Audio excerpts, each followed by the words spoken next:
All right, so this is going to be a quick set of videos on how to use Nescom's SD9 with the Wave server and Wave Super Rack. So I've already got a file up on the console.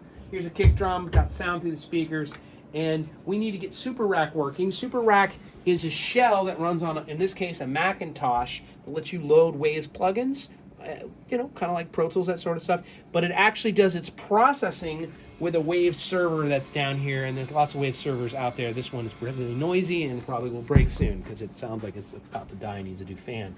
But let's boot up Super Rack here. And Super Rack Sound Grid, if it's missing from the desktop, you can find it in the Applications folder, maybe under the Waves folder, but do note you want the Sound Grid version of it, not the native.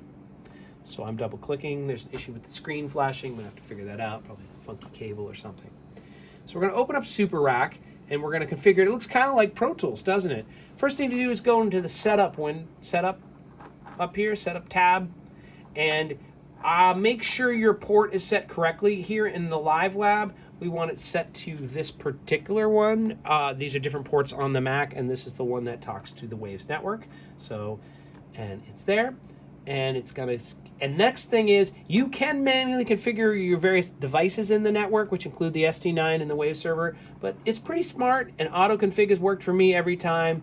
Just say, yeah, configure. It's gonna erase your previous configuration when you do this, but this will, so far, complete success for me just doing it automatically. And of course, I don't know this very well, this particular program yet, but I've had a little bit of success doing what I want and via auto. So here goes. Come on. Patience, Jeopardy theme. And in the background while it's doing its thing, you can see the SD9 interface here, and it's done. And this is the Wave server, and everything seems happy. There's obviously going to be a lot more to this program than I'm going to show in these videos, but this is just a quick overview.